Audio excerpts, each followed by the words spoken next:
Welcome to the podcast where we talk about all things blended families. I share my personal journey, again I repeat, my personal journey from a stepmom's perspective. It is also a time for reflections and new realizations.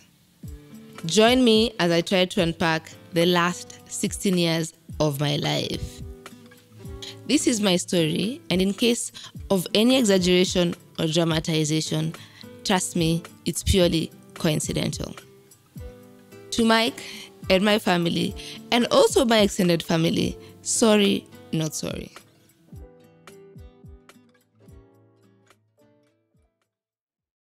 Episode 3 is here with us, and today I'm going to talk about stepmom guilt.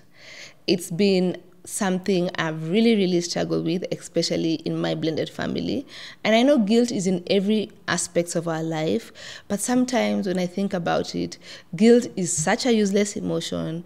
It offers a lot of grief and a lot of beating of yourself, and it does a lot of harm.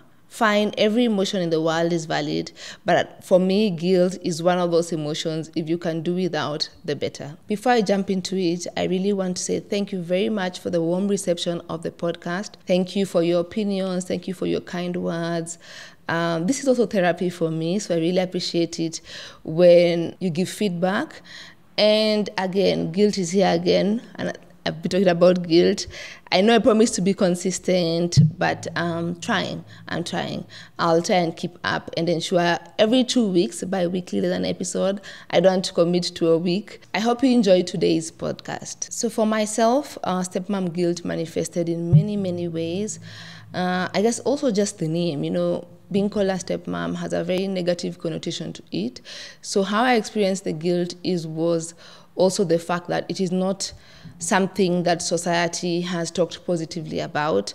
I know that in some instances, stepmoms have been very evil, the evil stepmom. So I quietly had the guilt. I had the guilt that I'm a stepmom, and I suffered the burden of all those other stepmoms who were nasty, and I was trying to be a good one. So one of the ways was how people made the assumption that if I'm a stepmom, I maybe broke someone's marriage or I disrupted someone's family. That's why I'm a stepmom. Again, I go back to the negative connotation that stepmothers have been given in society. And I found myself struggling with, I'm not a bad stepmom. I'm not an evil stepmom. I did not make the couple divorce, or they didn't divorce because of me. So that was one way it manifested, when I used to look at people and I could see in them, or someone would make a comment at an event and say, you know what, we know you stepmoms, you're people who break people's home. And over time, and that's the thing with stepmom guilt, you learn to not have to justify your side of the story, because either way, sometimes you're doomed.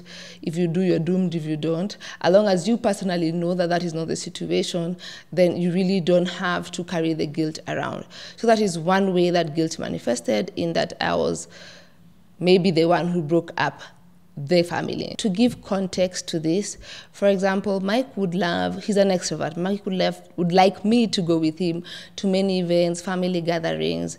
And so when you'd walk in with him, you'd find that, especially in an African context, men would go sit on their own and women would sit on their own. And so I would find myself being left out. So the men Mike has gone to sit with his friends, and I'm supposed to sit with the ladies, but you could see they would alienate me. They would be them, and then me, I'm just there at the corner wondering, why are they not inviting me in their group? Am I not a woman? And that was the issue. When over time I thought about it, and I wondered, okay, why would they judge me without knowing me? But it is just the fact that maybe they would look at me and think, okay, that's the girl who broke the home, or that's the girl responsible for the divorce, or that's the young girl with the older guy, here we go again. So people really judged me a lot, especially women, and that's the sad part, that women will tend to judge you more than men. And what it did to me, it made me refuse to take Mike to events or to functions, because I didn't like how the women treated me. Or another example would be, they would welcome Mike with hugs and they would smile. And when it came to me, someone would just say, hi. Actually, that's how it used to be done. Hi. And then I'd wonder, have we met before? Have you ever seen me before?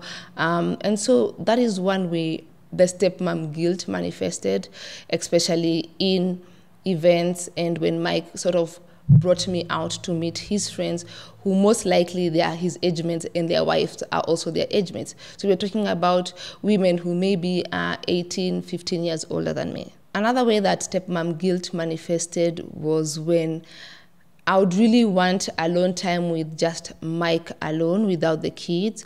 So when they would go to visit their biological mom, or maybe sometimes they would go for family events on the other side, I really used to look forward to that time. Nasiko Baya, I know that it's their dad and he has a fatherly love compared to a partner love is different. But I used to feel guilt when I would enjoy those moments or when I would want him to create those moments. And looking back, I'm asking myself, why was I feeling guilty? Because I wanting alone time with my partner was not wrong. So I used to struggle a lot with that. When they would go, I'd feel, why am I happy that we are alone? And that's normal. You need to spend time with your person. So that would be one of the ways guilt manifested. A third one would also be, for example, this is a big one, going on holidays without the children. And this was very evident at my wedding. You know, everyone has a wedding and then a honeymoon. I remember I really struggled with a honeymoon because in my head I was wondering how we're going to carry 4 children. So it was easier for me to cancel the honeymoon because I was already feeling guilty. I'll go with their dad without them. How would they feel like? And now looking back, a honeymoon is what every married couple deserves. So those are some of the things I really struggle with. That other honeymoon is still a big one. 16 years later, na bado sijaipelekwa honeymoon. Anyway, yeah, Mike, wherever he is, he owes me. I know ataniambia nimekupeleka places mingi sana, destination mingi, lakini yuko honeymoon. We have to have a honeymoon. So that was one of the ways that guilt manifested. And when I talk about guilt, this is guilt not created by anyone, but just guilt that I felt. I used to feel guilty about these things. Definitely over the years, you know, it's something you manage and it doesn't go away completely, but you learn how to manage it and you learn how to think logically when it comes to guilt. I also used to feel guilty when in my head, I would wonder, how would it feel like to marry someone without children? What if Mike was just single? What if, kama tu angeningojea, you know? Okay, angeningojea 18 years, and I say, but nilimwambia tu angeningoja. So I used to feel guilty for wanting him to come without the children, and there's nothing wrong about it. But then I used to feel so guilty, I can't even tell anyone. That's the thing with guilt. That's an emotion that you feel it, but also you're ashamed because guilt carries a lot of shame. But I used to really wonder, even nowadays I ask him, Sasa, kama ungeningojea, you know, then he asked me, you know, 18 years, but still, I usually feel a type of way where I wanted him to maybe would have waited for me, as much as there's a big age difference. And that reminds me of a blog I wrote about not being able to have your fast or letting go of your fasts. He would have waited for me, so it would have been his fast and my fast only marriage. Number 2, it's also the fast of having children. You know, he had children before me. He had done 4 children before me. So there was no big deal. He was just like, okay, next. And so I see it nowadays with women where they have baby showers, they have baby moon. He was just like, okay, so you're pregnant. You know, so that's another thing that happens when you're someone's second or third. And I don't blame him for it, but it's part of being a blended family. And also, it just reminded me of the guilt of being pregnant. When I got pregnant with Sean, it took us a really long time to tell the children. The guilt of having to have a child, how dare you have a child, and we are enough in this family, already 4 children. So that guilt made me request Mike not to tell them until it's really big. And it didn't work, because one day when you're taking them for ice cream, the youngest was sent by the rest to ask, is she pregnant? I think we waited for too long, so it was obvious that I was pregnant. But the guilt that I had, it was really hard for me to enjoy the pregnancy. I look at people nowadays, and even maybe then it happened just because I didn't know them, how they enjoy their 9 months of pregnancy. They take baby bumps, photo shoots, they have baby showers, they have baby moons. I felt really guilty when I was pregnant with Sean. So it took me a long time to tell them. And also subsequent to that is when I gave birth to Sean, the guilt was even more, because the children have been told by maybe the extended family or their friends who've had a bad experience that, now they're going to have their own baby. You guys just wait. Mtateswa, so I really tried, and I overcompensated on having to gloss over the fact that I was 9 months pregnant. And in my heart, I knew that I didn't want to do this ever again, so it was my only chance. So the guilt made me not enjoy it, made me not even share it with my friends. When Sean was born, there was no alone time with him, because there was no way I was going to have the newborn all to myself, at the same time not accommodating the other children. You see how crazy it is? I couldn't stay with Sean alone, who's 0 months old. So I used to have Sean and all of them together so that I could try and prove to them that, I still love you the same. And I feel sometimes maybe I denied Sean that bond between mother and son in the beginning, but that's what guilt can do to you. I was guilty. I don't know why, because it was my husband, I was married. There was an expectation I was going to have a child, or I wanted to have a child. But the guilt was really strong then.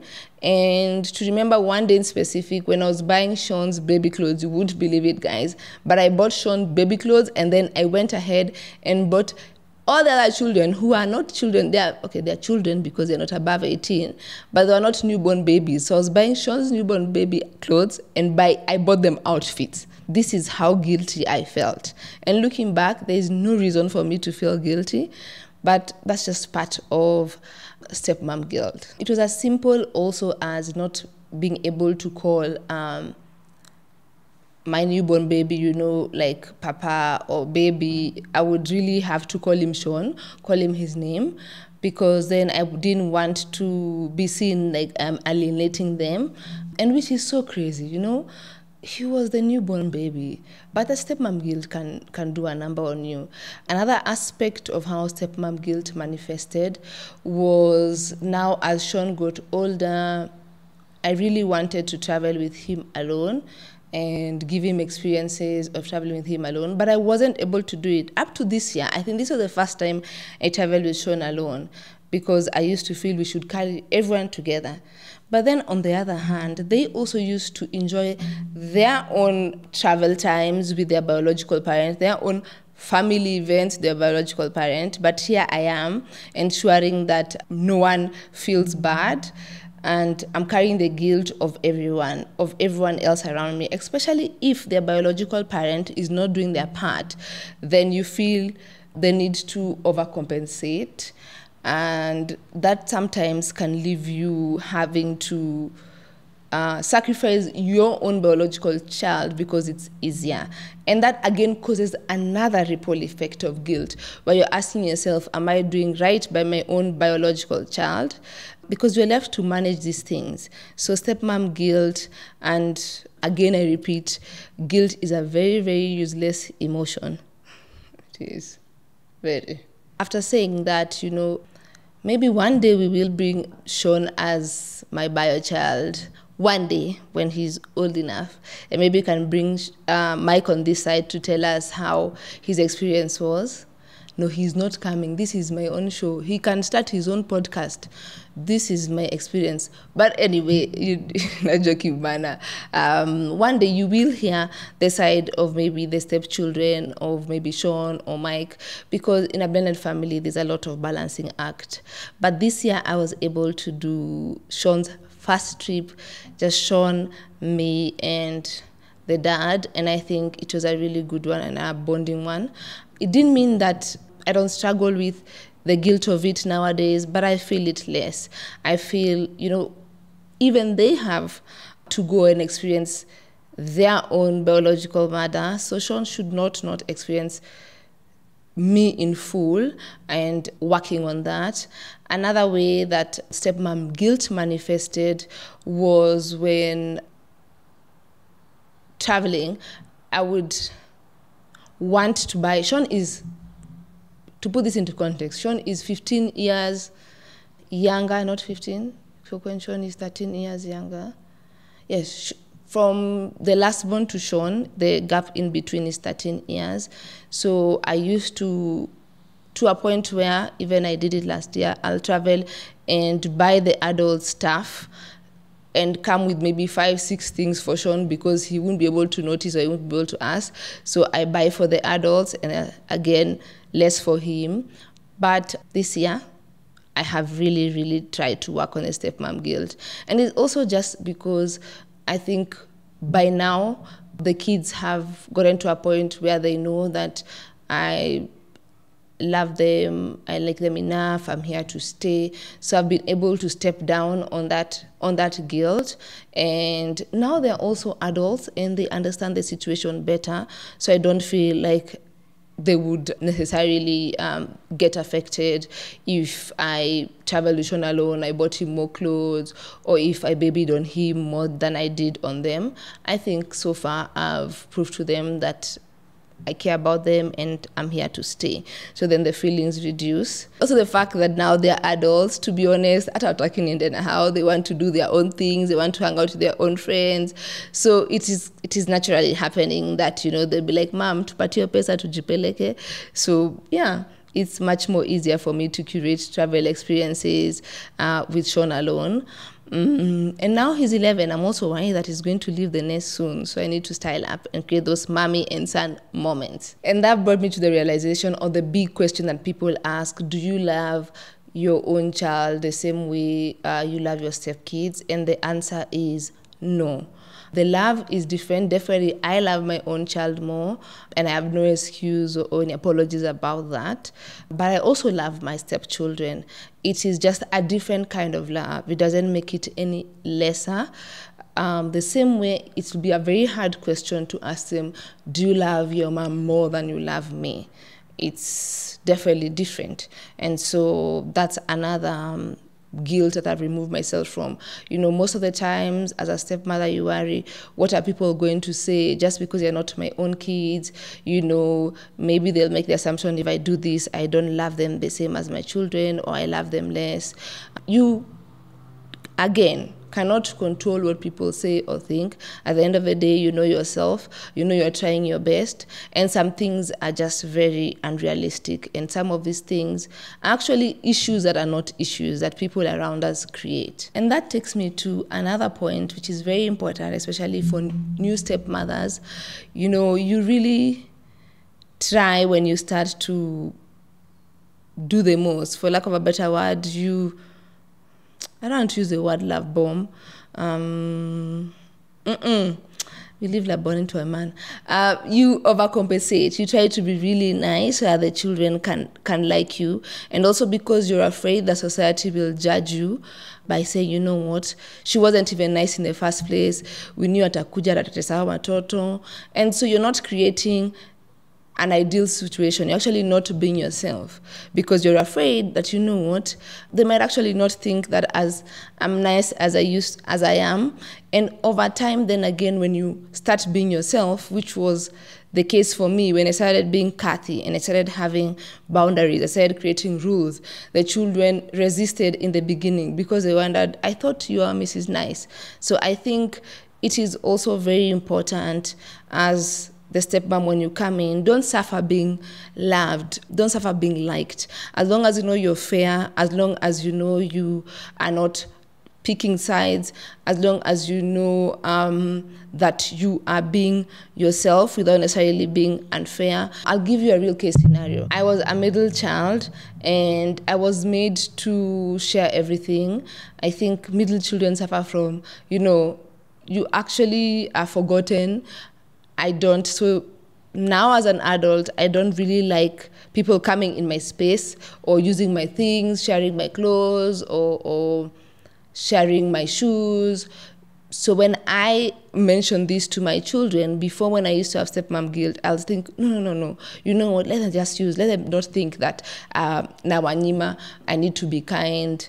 And so what used to happen, I would be very annoyed. So I would have all this anger sizzling inside. I would have all this resentment.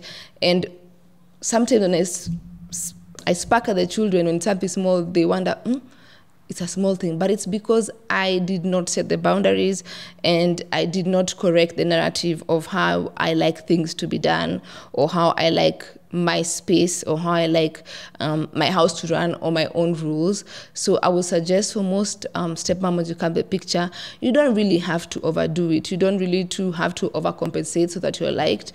And you don't really have to try and cover up the two adults in the first place who created this mess. So you don't have to carry their guilt, because sometimes you're found in the middle with a lot of guilt and it is not your guilt which was a consequence of two adults' actions, or maybe just things didn't work out. So why am I feeling guilty? I'm feeling guilty because I was brought to this situation and I want to make everyone happy. So I'd suggest create boundaries. Over time, learn to feel what is real and what is not. Don't be afraid of the stereotypes that are out here. As long as you know you're a good human being, you're not the one who came to break the family. I'm a firm believer, huwezi iba mtu mzima hawezi ibiwa, hawezi iba mtu wa mtu. No one will be forced to start a relationship with you or to start a new family. It's an adult, they make their own choices. So don't suffer other people's mistakes and the things they don't do right. So I come here to try and fix, to be a fixer, which I think I suffered a lot in the beginning. I hope this podcast has shed light on stepmom guilt. Again, I repeat, it's something that you will work on as time goes by. You will learn to be able to separate the real issue versus how society looks at the concept of stepmoms, and be kind to yourself, be kind to the stepchildren around you, be kind to also whoever brought you there. For example, it could be your husband, it could be your wife.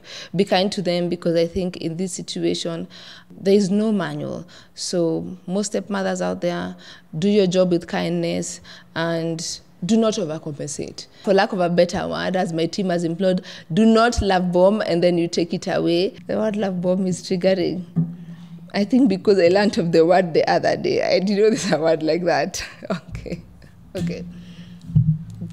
And also, most importantly, talk about the issue of feeling guilty in whatever form or way with your partner, so that they can help you process your emotions, and that way you understand why you're feeling the way you're feeling, or maybe they can help you to be able to manage the situation for you so that you don't feel the need to overcompensate. Before I finish, I want to say thank you to you guys for watching. Thank you for your encouragement and thank you for your feedback. I hope you get to enjoy more and more of this vulnerable version of Kathy. Secondly, I want to thank IR Production. I know I own it, but they do amazing work, top tier, top quality. Clearly, you've seen me produce content for the last 7 years. That is thanks to my team. Thank you, Nzilani, for your makeup. Amazing makeup as always. You make me look more beautiful than I actually am. Thank you very much for Kufu styling the hair, and I bought the hair from her. Amazing quality. It has a lot of body, just like Kathy likes it. And most of all, I want to thank me for being able to share my story with you guys, and the personality also, for my personality. You cannot hire this one. You could if you give us the right price. Anyway, I hope you do learn from my experience and you do a better job of stepmothering than I have done.